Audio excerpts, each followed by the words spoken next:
I am the king! I will punish you. Any man who must say, I am the king, is no true king. This scene is more than just a political debriefing. It is a profound dissection of power, legacy, and the deep psychological schisms within House Lannister. We will see Tywin Lannister, the ultimate pragmatist, confront two starkly different forms of power: the chaotic, sadistic impulses of his grandson, King Joffrey, and the calculating, strategic mind of his despised son, Tyrion. To understand the weight of this conversation, we must first appreciate the bloody news that sets it in motion. As always, let's establish the context. The War of the Five Kings is, for all intents and purposes, over. The small council has just received a cryptic message from Walder Frey, its seemingly innocuous words a thin veil for a horrifying truth. The Red Wedding was a success. Robb Stark, the young wolf who had never lost a battle, has been slaughtered at a wedding feast alongside his mother, Catelyn Stark. The Northern Army has been decapitated, its leadership annihilated in an act of treachery that violates one of the most sacred laws of gods and men. This is a moment of absolute stunning victory for the Lannisters.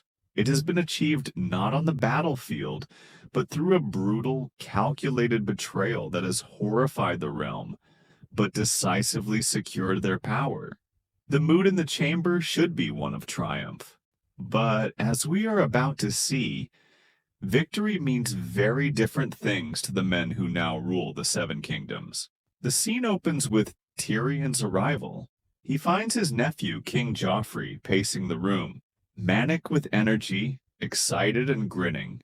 This is not the sober expression of a victorious monarch, but the undisguised glee of a child who has just received a new, cruel toy.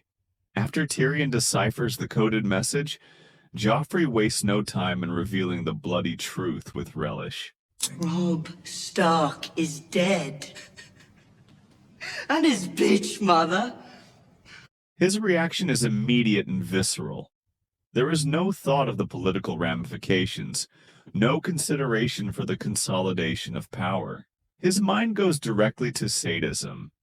His first command is not a strategic one aimed at pacifying the North, but an act of petty, personal torment directed at his captive former fiancée. Write back to Lord Frey. Thank him for his service and command him to send Robb Stark's head. I'm going to serve it to Sansa at my wedding feast. This is Joffrey in his purest form, a ruler driven entirely by sadistic impulses and emotional volatility. He embodies the chaotic fool, a leader whose actions are not guided by reason or political necessity, but by the whim of his own cruel desires. Cersei and Varys, ever the political operators, try to pass this off as a dark joke, a moment of royal hyperbole. But Joffrey, bristling at the suggestion that he doesn't mean what he says, doubles down. This is where Tyrion, despite the immense personal danger, feels compelled to intervene. He attempts to establish a boundary to protect the last shred of decency in the court. I'm going to have it served to Sansa at my wedding feast. No. She is no longer yours to torment. This act of moral courage is a direct challenge to Joffrey's authority, and the boy king's deep-seated insecurity immediately erupts. He doesn't respond with a reasoned argument, but with a childish tantrum, a raw proclamation of his own power. Everyone is mine to torment. You do well to remember that, you little monster. Tyrion, a master of verbal sparring, refuses to be cowed. He takes Joffrey's insult, monster, delivering a veiled threat that speaks to the profound instability of the crown itself. Oh, I'm a monster.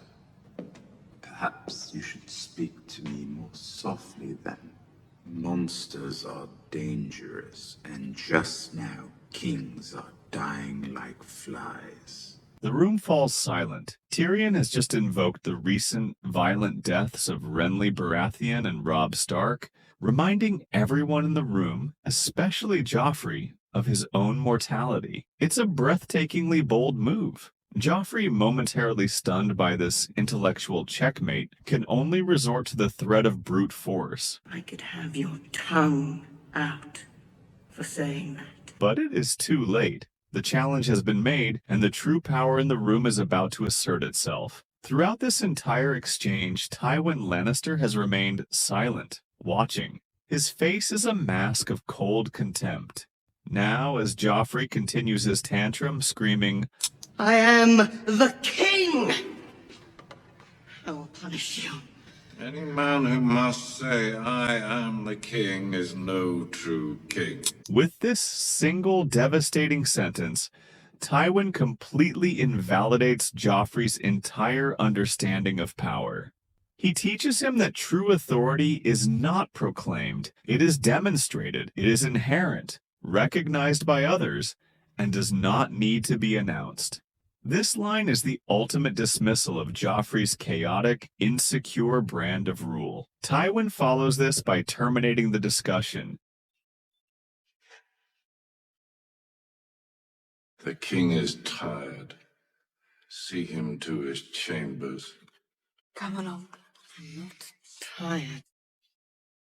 Grand Maester, perhaps some essence of nightshade to help him sleep. This is not an act of grandfatherly concern. It is the act of a master strategist removing a broken, unpredictable tool from the table.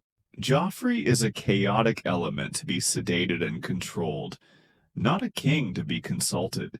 The time for emotional indulgence is over. The serious strategic work of securing the dynasty must now begin. As the council members, including a fuming Cersei and a defeated Joffrey, begin to file out of the room, Tywin delivers a quiet but immensely significant command. He looks at his youngest son, the one he has spent a lifetime despising, and says, Not you. With these two words, the real meeting begins. This is a deliberate, calculated action that reveals the central contradiction of Tywin Lannister's character. In this moment, his logical, strategic mind is activated and forcibly overrides his primal, emotional prejudice. Tywin's default automatic System 1 response to Tyrion is one of visceral, emotional rejection. This is a hatred rooted in the profound trauma of his beloved wife Joanna dying during Tyrion's birth. This instinctive contempt is ever present, coloring his every interaction with his son. He sees Tyrion not as an individual, but as a walking embodiment of his greatest loss, a stunted fool and a lecherous little stump. However, with the war won and the complex, high-stakes task of consolidating power now at hand, Tywin's disciplined System 2 recognizes that Tyrion is a necessary strategic asset. He dismisses Joffrey, the supposed king, because he understands that armies, not crowns, confer true power, and armies require strategy, not tantrums. By commanding Tyrion to stay, Tywin is making a cold, rational calculation. He is acknowledging that his despised son is the only one in the room with the strategic mind and cunning necessary for the next phase of the great game. This is the tyrant's contradiction in action. His logical mind is forced to utilize the very son his heart reflexively loathes. The private conversation that follows is a fascinating dance of intellectual acknowledgement and profound personal denial. Tyrion, with his characteristic wit, opens with a sardonic observation. You just sent the most powerful man in Westeros to bed without his supper. You're a fool if you believe he's the most powerful man in Westeros. A treasonous statement. Joffrey is king. You really think a crown gives you power? Tywin immediately corrects him, reinforcing the lesson he had just taught Joffrey. The discussion then turns to the Red Wedding. Do you disapprove? I'm all for cheating. This is war. But to slaughter them at a wedding... Explain to me why it is more noble to kill 10,000 men in battle than a dozen at dinner. This question is a perfect distillation of Machiavelli's argument for cruelty wisely used. In The Prince, Machiavelli posits that a ruler's seemingly cruel but decisive actions can ultimately be more compassionate than allowing indecisiveness to lead to prolonged conflict, which would result in far more death and suffering. By posing this challenge to Tyrion, Tywin is acknowledging his son's sharp intellect. He is treating him as a strategic peer, a mind capable of understanding the grim, effective reality of power politics, where outcomes, not methods, are what truly matter.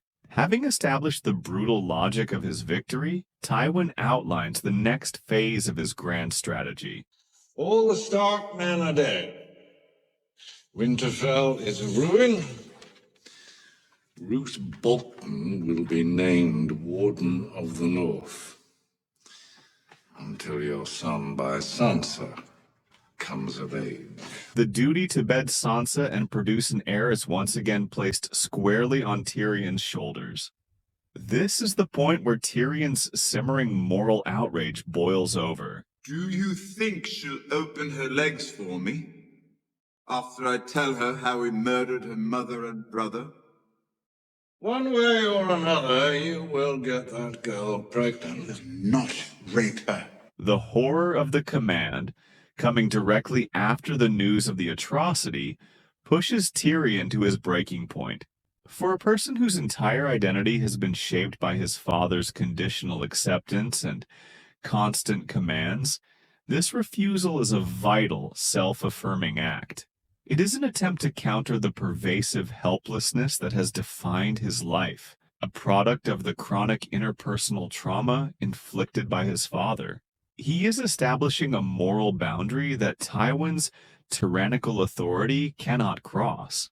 Tywin, of course, is unmoved by this appeal to morality. He dismisses it as a selfish whim and counters with his own absolute philosophy on duty.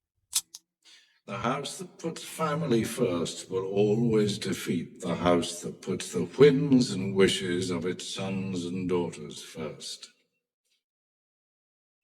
A good man does everything in his power to better his family's position, regardless of his own selfish desires. The scene culminates in Tyrion's final, desperate plea for validation. After a lifetime of being treated with contempt, he challenges his father to name a single selfless act he has ever performed for the family that was not also in his own self-interest. It's a very good lesson. Only it's easy for you to preach utter devotion to family when you're making all the decisions. Easy for me, is it? When have you ever done something that wasn't in your interest, but solely for the benefit of the family? It is a son's last-ditch attempt to seek some sign of attunement, some acknowledgement of a shared purpose beyond cold, hard ambition. Tywin's response is not an answer, but a weapon. He uses the opportunity to inflict the deepest and most personal wound imaginable. He doesn't just deny Tyrion validation, he weaponizes his very existence. The day that you were born,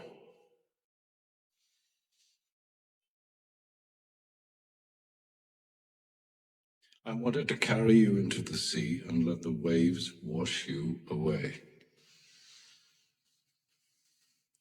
Instead, I let you live. And I brought you up as my son.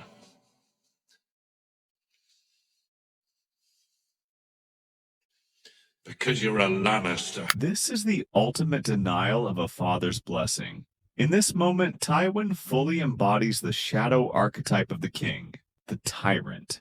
The tyrant is defined by his fear and envy of the strength and vitality in his own children, and he seeks to destroy it. Tywin confirms that Tyrion's survival was not an act of love or even acceptance, but a calculated decision based on duty to the family name.